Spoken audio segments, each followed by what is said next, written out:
Hello everyone, I'm Chris, and this is everything you need to know before watching the Guardians of the Galaxy Holiday Special releasing November 25th. If you end up enjoying this video and want to see more from us, then make sure to click that subscribe button and click the bell to know anytime we upload a new video. With the holiday season finally starting up again, the Marvel Cinematic Universe will be releasing their second Disney Plus special and first holiday special to close out Phase 4, starring the Guardians of the Galaxy, who haven't had their own title project in a little over 5 years, although they have been featured in other titles such as Avengers, Infinity War and Endgame, as well as Thor, Love and Thunder. So before the special's release, which will serve as a precursor to the Guardians' next appearance in Guardians of the Galaxy Volume 3 releasing May 5th of next year, we're going to take a look back at everything that's gone down throughout the Guardians' journey in the MCU so far. But make sure, if you haven't already, that you go watch each of the necessary MCU projects featuring the Guardians, which will be listed in the description so you can experience them for yourselves. But if you have watched them and are just looking for a quick refresher, then you come to the right place. The first Guardian we're introduced to is Peter Quill, although as a young boy in 1998 Missouri as he's listening to music on his Walkman, and whose mother Meredith is dying from cancer. In her last moments, she gives her son a gift and asks him to take her hand, but a distraught Peter can't build up the courage, and she passes before he can do so.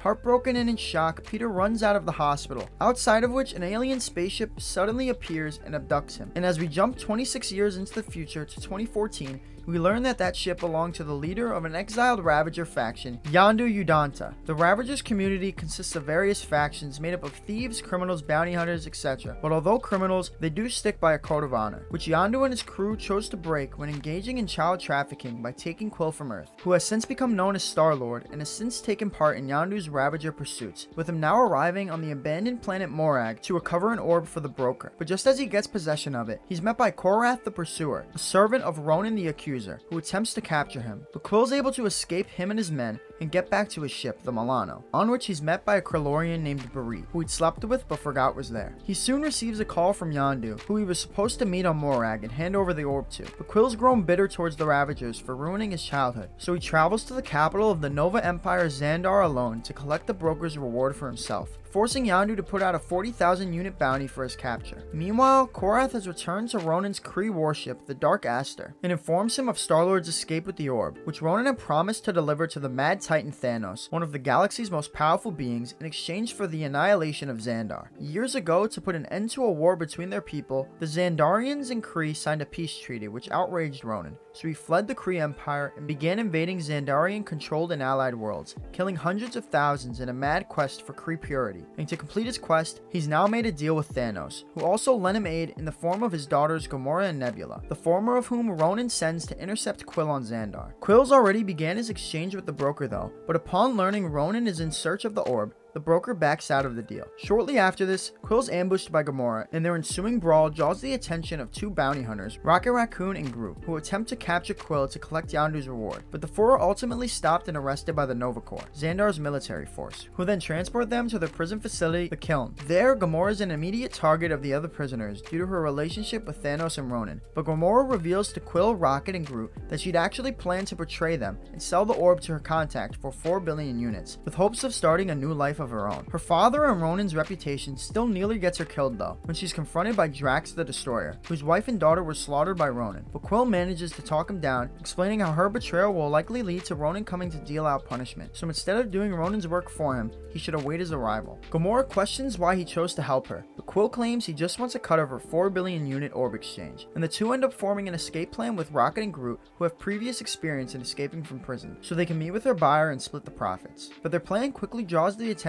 of the prison guards, so they're forced to fight through them to get to the Watchtower, which they eventually do with the help of Drax, hoping Gamora will lead him to Ronan. And once inside, Rocket's able to disable the station's artificial gravity and fly them to the Milano, which they escape in and begin making their way to nowhere, the severed head of an ancient celestial being that's now the home of the mining colony of Exitar. Meanwhile, Ronan had been informed by Thanos' loyal servant, the Other, that Thanos, having learned of Gamora's betrayal, has demanded to meet with him at his sanctuary. And once there, Ronan berates him for attempting to place blame on him for Gamora's actions before ultimately letting out his frustrations on the Other, who scolds Ronan for disrespecting his master, so he kills him by snapping his neck. This prompts Thanos to finally turn to face him, warning that though he plans to still honor their agreement, If he returns without the orb again, he'll bathe the starways in his blood. Back on Nowhere, the group head to a nearby bar where Drax and Rocket end up getting drunk, while Quill makes an attempt to get to know Gamora, learning that Thanos isn't actually her biological father, and that he adopted her after killing her parents and taking her home planet. She grew up tortured as he turned her into a weapon, but with him now planning to destroy an entire planet for Ronan, she knows she can't live under him any longer. Quill begins to open up about his past as well, and the importance of his Walkman, as it was given to him by his mother so she could share the pop songs she loved growing up with him. Gamora doesn't understand its purpose though, so Quill shares his headphones with her, and the two begin swaying to the music. Quill then leans in for a kiss, but although leaning in at first as well, she prevents the kiss by putting a knife to his throat. I am not some starry-eyed waif here to succumb to your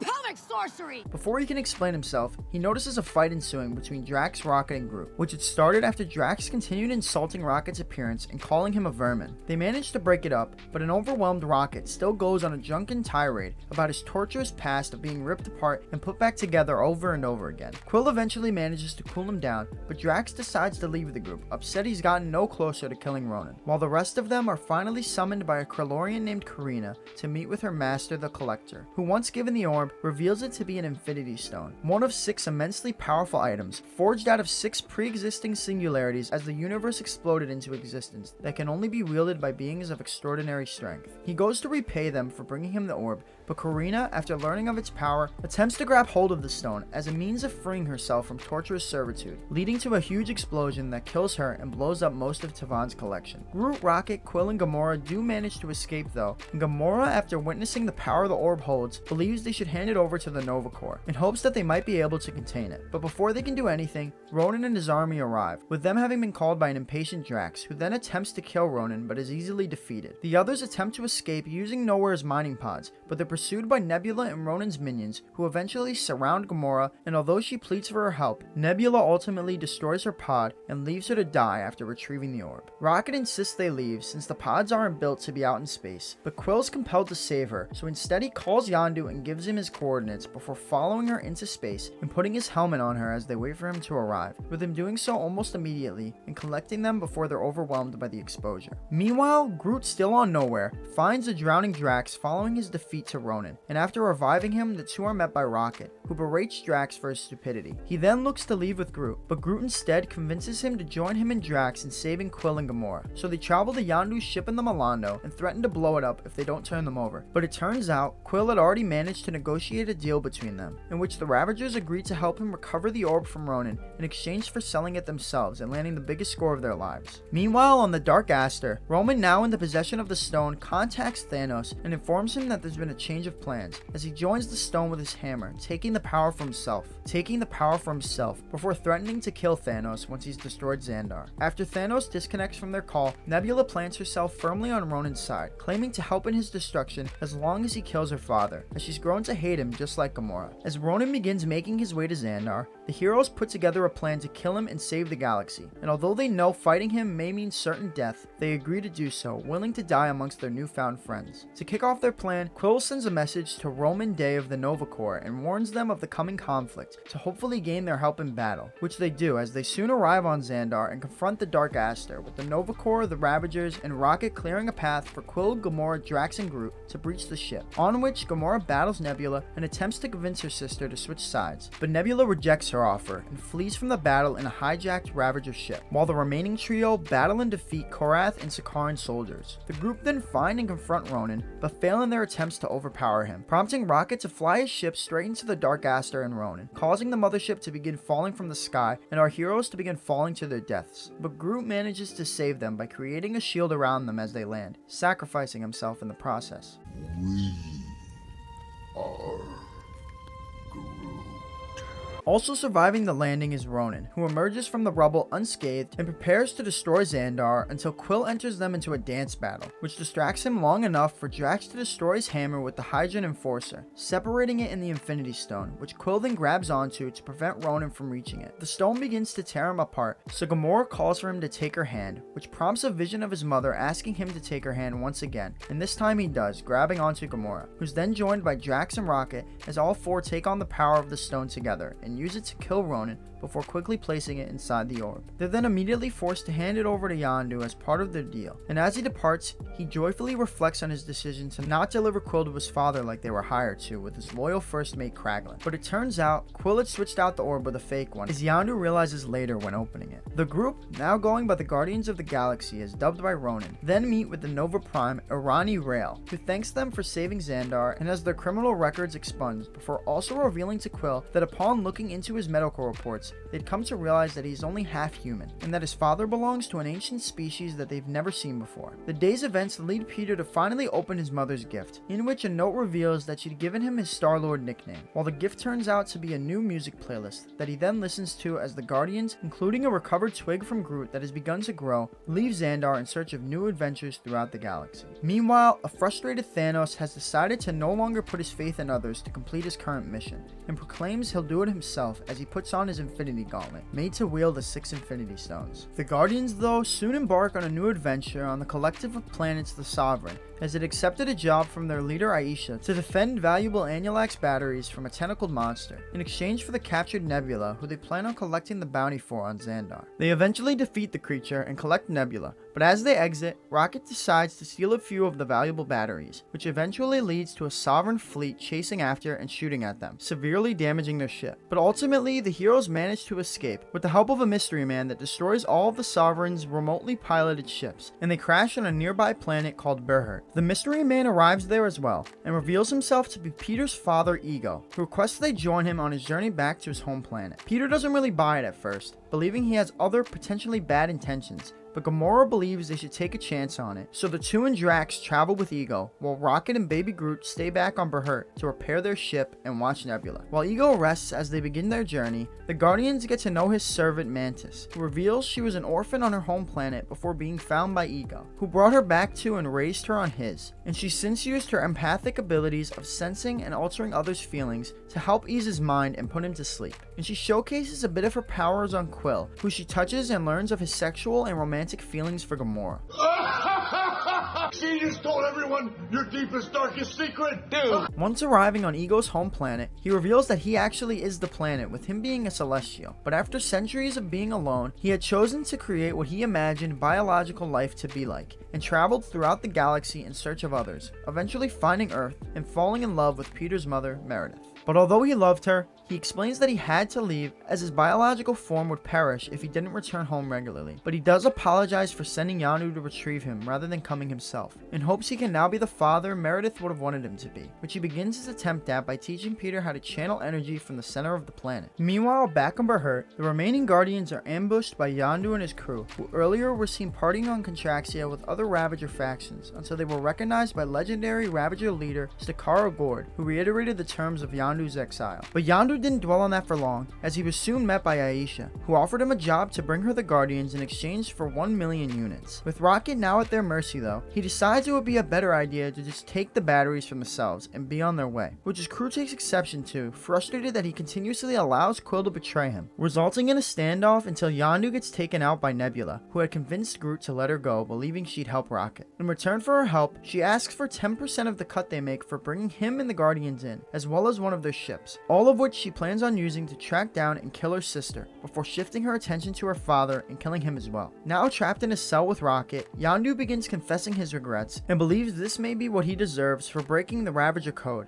but Rocket says even if he may deserve it, they've got to get out of here. So they have Groot, who the Ravagers have turned into their mascot, go look for Yondu's fin shot off earlier by Nebula, that allows him to control his arrow, but Groot struggles to find it. Fortunately though, they're helped by Kraglin, still loyal to Yondu, and he brings them a new and improved fin that Yondu then uses to kill everyone on board before escaping in a pod as the ship explodes. Just before dying from the explosion though, the leader of the Ravagers' mutiny, Taserface, calls Aisha and gives her the coordinates to Yondu's ship. Back on Ego's planet, Gamora has become suspicious, feeling that something's off about this place, but her accusations upset Peter, who believes he's finally found his family. His frustration towards her soon appears to be the least of her problems though, when she's suddenly attacked by Nebula, who recklessly chases after her in her ship, but eventually ends up crashing into a cave. Despite the fact that she just tried to kill her, Gamora decides to save her just as the ship explodes, which quickly looks to have been a bad idea as Nebula begins strangling her to death. But instead of killing her, she settles for finally having beat her sister in combat, which she had failed to do all her life, each loss resulting in Thanos cruelly torturing her. The sisters then look to exit the cave, but while doing so, they stumble upon a mountain of skeletal remains. Throughout this, Ego had hypnotized Quill by opening his eyes to eternity, the sum total of the universe, and began revealing his true intentions, explaining that over thousands of years, he's planted extensions of himself across thousands of planets that once activated will make everything across the universe him. But he soon ran into a problem, realizing a single Celestial didn't have enough power for such an enterprise, so he began conceiving children with species across the galaxy, hoping his offspring, who he paid Yondu to bring to him, would carry the Celestial gene. But none of them could access his power, so despite telling Yondu he'd never hurt them,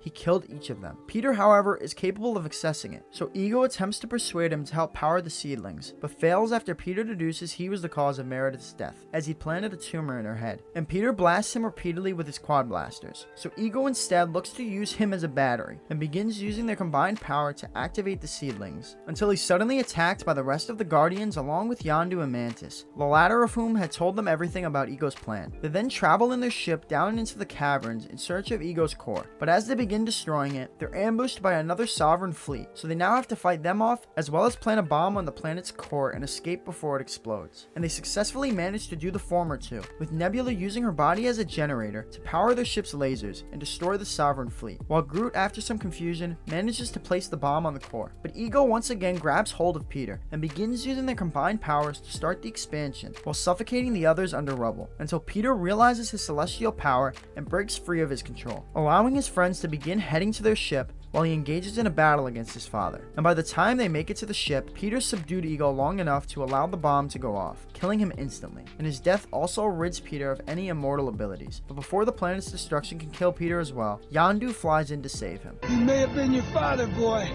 but he wasn't your daddy. Yondu then gives Peter his only spacesuit upon entering space and allows himself to die to protect him. To honor his memory, following a touching eulogy from Peter, the heroes have him cremated and release his ashes into space, and Peter's words push Nebula and Gamora to finally reconcile, with the two even sharing a hug. But although invited to stay with them and help protect the galaxy, Nebula decides to leave so she can kill Thanos. Following her exit, the heroes are joined in celebrating Yondu by other Ravager ships who hold a traditional Ravager ceremony for him, signaling his acceptance back into the community, while Peter and Gamora finally acknowledge this unspoken thing between them. Meanwhile, back on the Sovereign, Aisha, now no longer having the favor of the Council after wasting their resources, is seen seated in front of a birth pod, containing her creation that she believes to be the next step in their evolution, which she names Adam. We don't see much of the Guardians over the next 4 years, but their abilities are soon needed as the galaxy is once again under the threat of Thanos, who's finally begun his quest to collect the 6 Infinity Stones, which the Guardians don't become aware of until a wounded Thor, the god of thunder, and a founding member of the Avengers on Earth, comes crashing into their ship.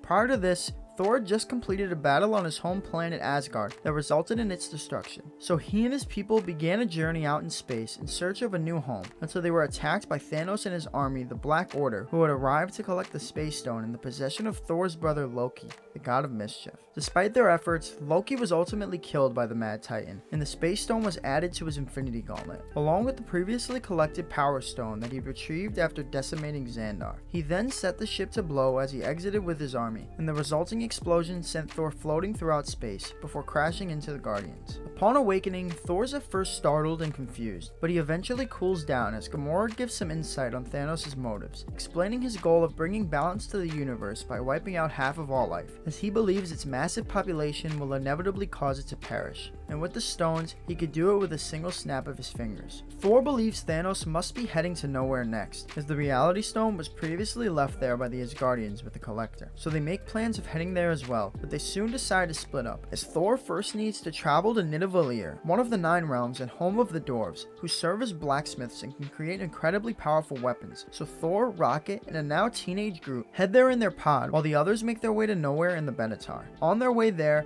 Gamora speaks with Peter and asks that if things go wrong and Thanos captures her, that he kill her, claiming she knows something Thanos can't find out, and Peter reluctantly agrees before the two share a kiss. Things appear to go surprisingly well though upon arriving arriving and encountering Thanos, as Gamora manages to catch him off guard and stab him through the chest and throat. But this turns out to be a deception Thanos had created using the Reality Stone, as the Collector and his cave are revealed to have already been destroyed. He then uses the stone to easily take out Drax and Mantis, as well as thwart Peter's attempts to fulfill his promise to Gamora before escaping and returning to his sanctuary, where it's revealed he's also captured and subsequently tortured Nebula, and in her memory files, he discovered what Gamora feared for him to learn, that being her knowledge of the Soul Stone's location. And after he tortures Nebula further, Gamora agrees to take him to find the stone on the planet Vormir. As they make their way there though, Nebula manages to break free of her imprisonment and send a message to the Guardians, telling them to meet her on Titan, Thanos' home planet, where they quickly make their way to and encounter one of the Black Order's ships. But although expecting Thanos' forces to be inside,